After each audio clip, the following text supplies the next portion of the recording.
What is going on, everyone? It's Leland here, and first off, I want to say the Fiendsmith deck profile that I gave was a complete flop. I went 1-3 at locals last Saturday, and crazy enough, everybody at locals was playing Dracotail except for one branded player, and so I did completely horrible.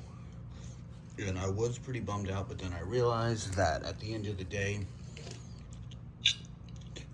meta decks are meta for a reason, and so I'm just gonna have to deal with it until the next ban list.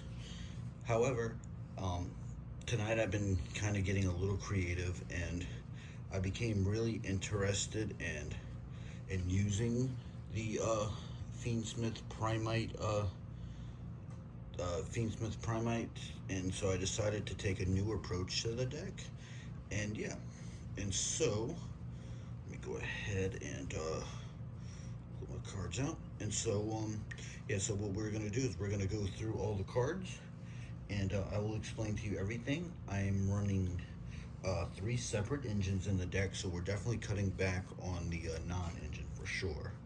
And so, yeah, so let's go ahead and jump in. So let's go ahead and talk about the Fiendsmith cards. So, but unlike before, we're only running 2 copies of Fiendsmith Engraver, 1 copy of Fabled Lurie, 1 Lacrima of the Crimson Tears. Let me go ahead and center that more. Okay. 1 copy of Fiendsmith's Tract, and 1 copy of Fiendsmith's Paradise. So we definitely cut the Fiendsmith engine. It was like originally, I want to say it was originally like 10 or 11 cards, and so we pretty much cut that down to just 6 cards. The Fiendsmith cards, while good, I felt just were taking up a lot of unnecessary space, and I feel like this small package will work for the deck. So that's the Fiendsmith package. Next, we'll go ahead and go to our Primites. So, of course, we're running 3 copies of Primite Ether Dragon Barrel, 3 copies of Primite Lordly Load, 2 copies of Primite Drill Beam, which could be cut down to 1, but I do like running 2 copies, and of course 1 Dippity. So what this does is this helps bridge the deck between Fiendsmith and Primites. And we did cut the Roar and Summon Skull. The deck is 42 cards, and I really don't want to go over that. And so, like I said, Summon Skull was a neat card, but it was a brick. And I feel like this is pretty good. And again, we may consider cutting 1 of the Drill Beams. So that's the Primite engine. So let's go ahead and move these out. And so the new engine that we're running into the deck is going to be Bystials. So we're running 3 copies of the Bystial Lubellion, 1 copy of Bystial Magnahut and Bystial Drewsworm,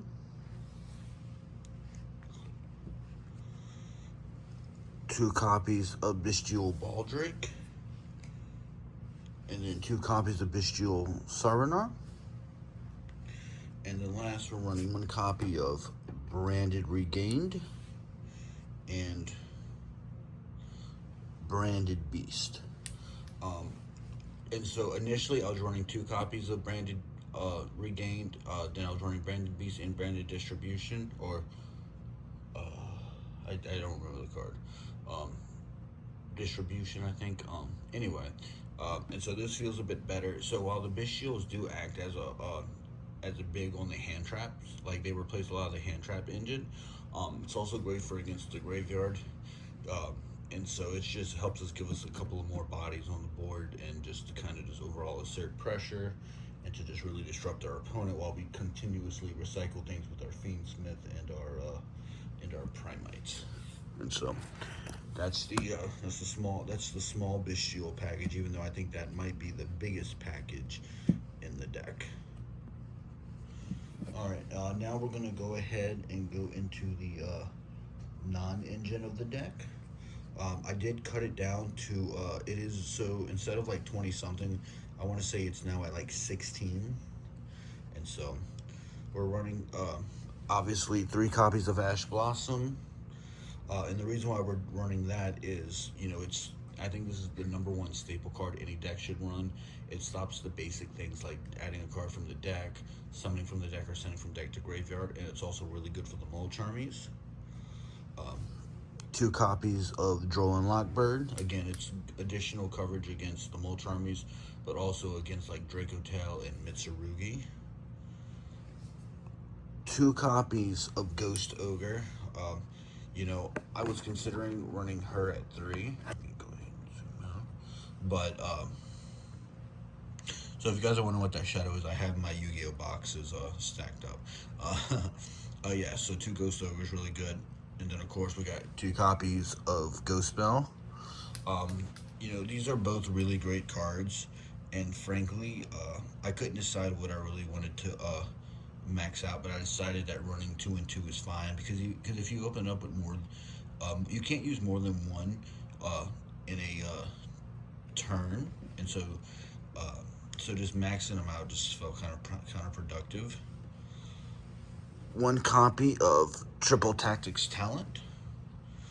This is just a little filler card to add, because initially the deck was 40 cards, and so that was the 40th card. But yeah, so running that. Then of course 3 copies of Imperm. I cut Purge and I did cut Trap Trick just because it was too slow and it was really going first dependent. And given that you go second 50% of the time, I decided to just focus on the hand traps and the 1 board breaker. So there are 3 new cards to the deck that I decided to try out, and I really like it. 3 copies of the Fallen and the Virtuous. I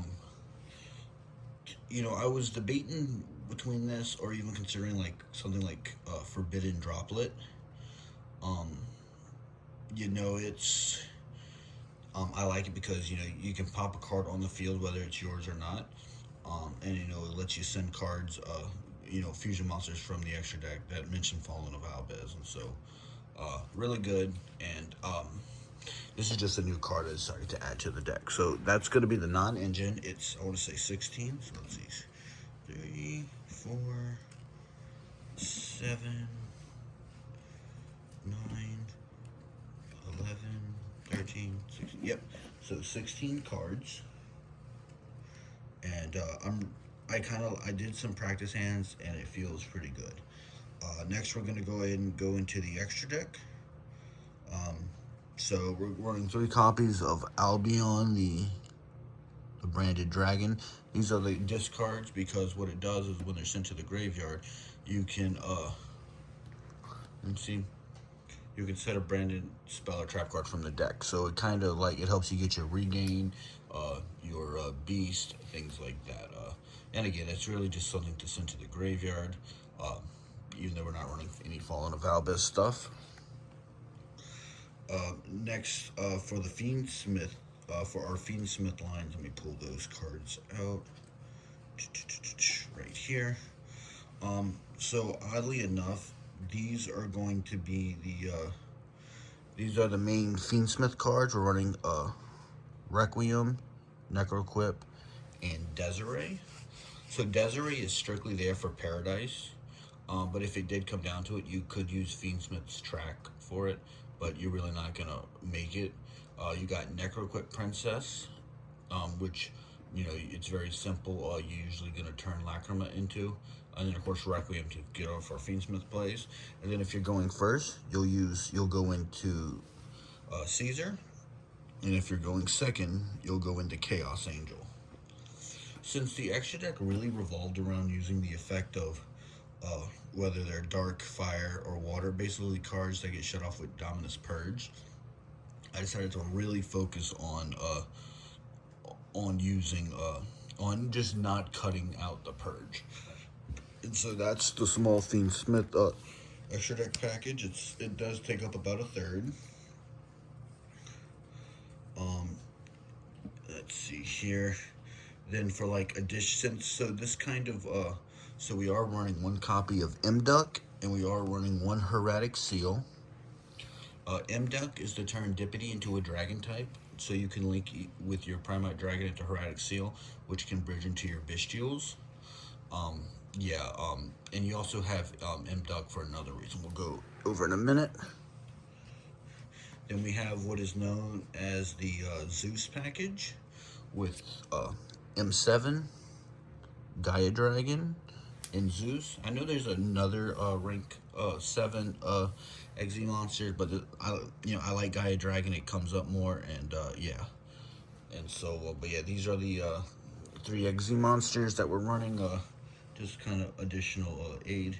And then finally, we got our 2 grind game monsters, or just general disruption. We got SP Little Knight and Super Star Slayer Typhoon Sky Crisis. Great for grind games, great for shutting things down, and they're pretty generic. And also, this is part of the reason why we also run M-Duck, because SP requires 2 effect monsters, and so Dippity. So if you have Primite and Dragon and Dippity, you can make Dippity into M-Duck and go into SP if need be. So just a neat little fun fact. And so that's it for the main, for the extra deck. Sorry, just organizing them now. And so, again, it's a fun deck to play. And yeah, and so now we'll go ahead and go into the side deck, which, is interchangeable. It's up to your discretion, but I felt this was solid. So you're running 3 copies of Kashtira Fenrir, 2 copies of Kashtira Unicorn, 1 copy of Kashtira Riseheart, 1 Birth, 1 Kashtyriosis, and of course 3 copies of Pressured Planet. So the idea behind the Kashtira cards is, the reason why they're in the side deck is because I felt like I wanted to run more hand traps and things that help going second. Whereas if you're going to go first, these are ideal cards to put into your main deck, just so that way you you're better equipped. I mean, you can go even if you're going second. It just depends. It also depends on the matchup. Like if your opponent's not running any like lights or darks in their deck, well then maybe the Bystials aren't the best way of going about it. And so just having these are pretty good. And so the side deck is could change and whatnot. It just depends. But yeah. And so the Kashtira cards are just there. I like playing the Kashtira cards, and initially I was running the Kashtira engine instead of the hand traps, but I decided not to. And then the next 2 cards in the side deck are the 3rd copy of Ghost Bell and Ghost Ogre.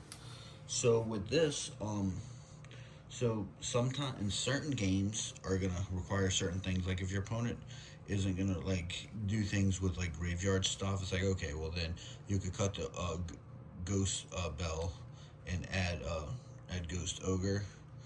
Kind of change the ratios up. If you're going second, you could probably cut Talent out, and just maybe one of the drill beams. It's just or not. I guess you wouldn't cut the drill beam, but you could cut like Ghost Bell and like maybe Paradise, or the other vice versa, just because certain games are going to require certain hand traps. So started to add those to it. And then finally we have Kashtira Shangri Ira and Big Eye. These are our rank 7. So in the event that you do run the Kashtira cards, what I would say is you could cut out Heraldic Seal and probably Desiree, which you'll most likely be cutting out the Paradise.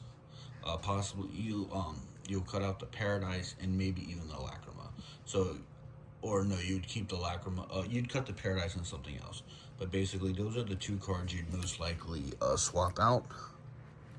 And just because the deck isn't running any other level 7 monsters, so having these 2 just take up extra deck space felt like a waste, especially because I'm already running 3 copies of Albion.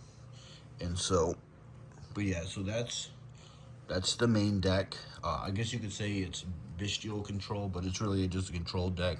You got Fiendsmith Primite Bystial control, and this is the deck I'm gonna really practice with, and hopefully on Saturdays when locals comes around, this would be a deck I feel comfortable with. And so, but all right, guys, I hope you guys enjoyed this video, and you know, again, this is just, you know, I'm no YCS champion, no big time Yu-Gi-Oh player. I was just a guy that loves playing the game. You know, I've been playing since I was in kindergarten, and so you know, Yu-Gi-Oh has always just been a passion. So I hope you guys liked the video. Feel free to leave a like down if you liked it below. Drop a comment on if you have another deck type you'd like to see me try out. And yeah, subscribe if you aren't already subscribed, so that way, you know, when my videos come out, you guys can see it.